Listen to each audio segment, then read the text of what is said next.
Okay, here I'm taking the seitan out of the mixer. Here we got this piece of protein, which is basically wheat gluten. And it's just like a bread dough. You can see how it feels.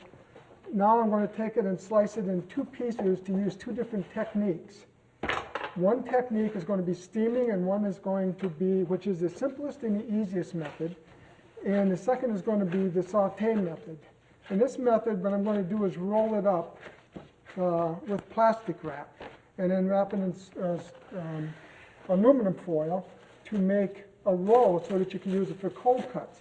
If you're not going to use it for something like a cold cut or a sandwich, here we go, we're just rolling it up. I'm rolling it really tight, and then after I do that, I do it again just to roll the ends up so that the ends are sealed. So this is rolled really tight. Next, I take a piece of aluminum foil. Now this is one technique. The other one is you can just press it right into a steam pan and steam it in the pan. You don't have to do this. If you want to make something a little more classy and a little higher end, this is the way I do it for like a cold cut. And it's really tight. Just take it like that, put it in a steamer. And you let it steam for about an hour until it reaches 180 degrees Fahrenheit. That means that the protein is fully cooked. If it's a little soft and spongy when you're working with it, that's an indication that you didn't fully cook it. If it's like shoe leather, that's an indication that it needs more water. Just put it into the into a broth or whatever, and let it simmer, and it'll pick up more weight. One 10-pound case of this mix will make about 22 to 25 pounds of finished seitan. Okay, here we're going to slice it and make cutlets with it. So I'll just kind of slice it with my finger here and my knife until it's, you can see when you look at it, you can see those little like splits in it. When you push it out, you kind of get rid of those. You notice how tight that looks? That's what we're looking for. We want it to look like a cutlet, not with a lot of air pockets in it. So I'm going to make about 4 or 5 slices of this. And the other way, there's 3 ways that I mentioned the 2 ways that textures that you come up with. There's 2 ways in which it's improperly cooked. One is if it's like shoe leather, as I just mentioned. The other one is if it's like soggy bread dough.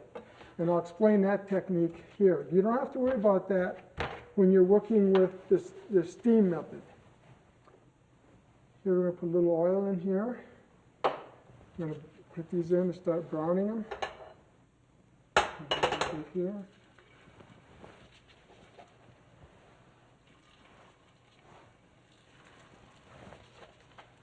Now I usually keep these roughly about 1/8 of an inch thick. I don't want to go too thick.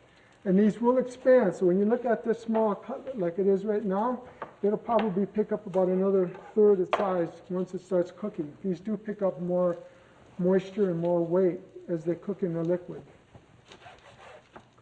But the key right now is the browning process, and as the seitan browns, it's going to start forming steam pockets inside it because it's got all of this moisture in it. And when it starts to form the steam pockets is a crucial stage, because if you don't shock it at that point, what ends up happening is you come up with something like a soggy bread dough. And that's the exact opposite of what you want. If it comes up that way, the solution is grind it up and use it in your chili or something. You can always use these proteins in something. And you can't really overcook them, but you can undercook them. I think that's the key factor. And they do keep picking up moisture. And most meats, as you know, have about 40% moisture in them. So when you cook them, overcook them, they lose the moisture and they get tougher. When you're working with these vegetarian proteins and you overcook them, they absorb more moisture and they get softer. So that's a good sign.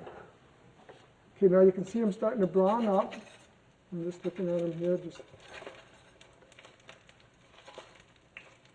a little more heat. And again, you can use any kind of flavor system in this you want. I just put a little tamari, ginger, and garlic in it. That's very macrobiotic. A case of this protein costs about $25, and it'll make about 22.5 pounds of product, so your food cost is roughly a little over $1 a pound. It's fairly reasonable.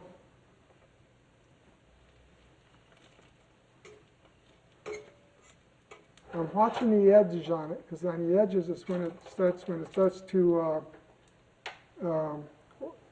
create the steam pockets, the ends will start to pop up out at the edges.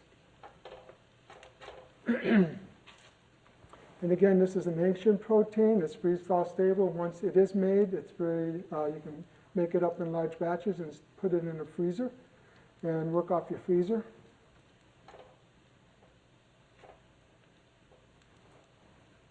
It's starting to, the thicker it is, also the longer it takes to start to puff up. It's browned on one side. You can see how nice and brown it is there. That's a pretty good sign. And I flip it over. And just when you flip it, you're going to see the real puff. The edge, it'll start to curl up. Notice this piece right here, how it's starting to, I'm moving it up so you can see it. Notice how that's starting to curl up on the outside, on the peripheral. That's an indicator that it's starting to build the steam pockets up. And once it starts to build those steam pockets, that's a pretty good indicator. You can give it a few minutes. It's when it fully cooks and the steam and those pockets set, then it's like cement. You can't undo it. But once you shock it and cause those pockets to collapse, you can't overcook it. You will never have to worry about it creating steam pockets in it at that point. So you can see how this one is just starting to curl up on the sides. And you can tell by looking at the bottom, because you can see it's only browning there because it's only curling, that's the only part that's touching. So at this point, what you can do is two things. If you're working in a commercial kitchen, you're doing this in a tilt fryer, what I do is take a great big large salad bowl, fill it with ice water, and just keep putting them into the ice water. Or you can, if you're just doing a batch in the tilt fryer or whatever, you can literally just take the cold water and pour it right in and shock them, which is what I'm going to do right here. So you'll get this steaming. Now, at this point, you just let it simmer and bring it up to full steam.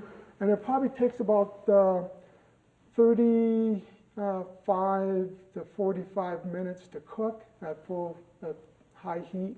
It could be as long as an hour. You can let it cook really slow. There's no set formula for that. The key factor is that the seitan be fully cooked, so it's not rubbery or spongy. Because if you took it out right now and cut it, and I think I'll take a piece just to demo, it's going to be very similar to the raw product. I mean, you can almost eat it because it's cooked, but you can see how it looks here. It's still kind of spongy. You can feel that sponginess in it. You can see it when I hit it. When it's fully cooked, you will not have that. It'll be firm. Be like almost like a firm putty, if you will, or a firm dough. Like a good example is meat. It'll be like an overcooked piece of meat.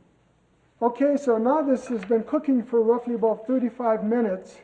And you notice how large each piece is. They have actually gained weight over the cooking process.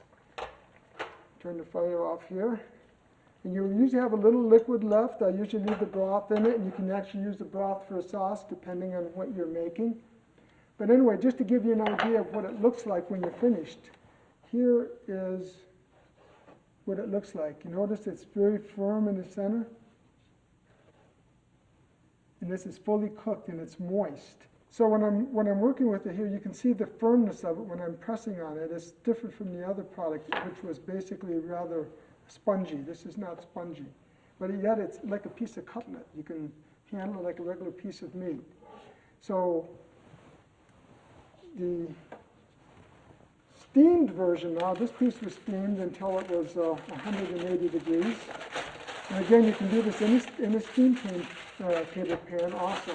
Now this one is going to be a little firmer, much firmer, and it will absorb a lot of liquid when you cook it again. I'm just going to open it up here so I can slice it. So you get an idea. The nice thing about it, when you have it in these wraps like this, when you take them in, they'll sit in the refrigerator for like a week without any problem. Now notice how this slices. You can slice it paper thin. It will absorb probably another 10% in moisture. But you can rip it apart. It'll come apart and eat just like a regular piece of meat. It's a little on the chewy side. The nice thing about that is, whatever sauce you're cooking it in, it picks up the flavor and then increases the yield of the product. So this, right now, probably a pound of this mix right now would probably increase in yield by about another 15 to 20% when you cook it in sauce or a liquid, because it is still firm. But it's edible firm. It's a wonderful texture. If you want something more like a piece of cold cut, this is excellent. If I was going to use it as a cold cut, I might add some oil to the seitan itself when I'm mixing it to give it a little bit more lubricity. Or you can just put your mayonnaise or some type of an oil-based condiment on it to increase that. And here, I took the cutlets and I made it into a barbecued seitan with caramelized onions. So here's another real simple application, just that I took the cutlets and caramelized some onions, put the cutlets in with the caramelized onions and covered it with barbecue sauce, let it simmer for about 20 minutes, and you got a beautiful barbecue seitan that you could serve with cornbread. You could almost make it into a sandwich if you wanted to. A lot of variety. This also goes very good in a salad. You can take this and use it in a marinated salad like you would beef or any other type of protein. And so here you have it with the seitan. It's very easy to work with. Keep in mind there's two different textures. There's the firm texture from the steam, and then there's the softer texture from the saute method. Both methods are relatively very easy to make. This is probably the simplest. And you can put this in a steam pan and just press it in and steam it to 180, cover it up, of course. And that's simple. So this is how easy it is to work with seitan. And if you need recipes for this, Eco-Cuisine supplies recipes. When you order product or samples from Eco-Cuisine, you can request samples and they'll be sent to you for your review. And I look forward to hearing from you. Thank you.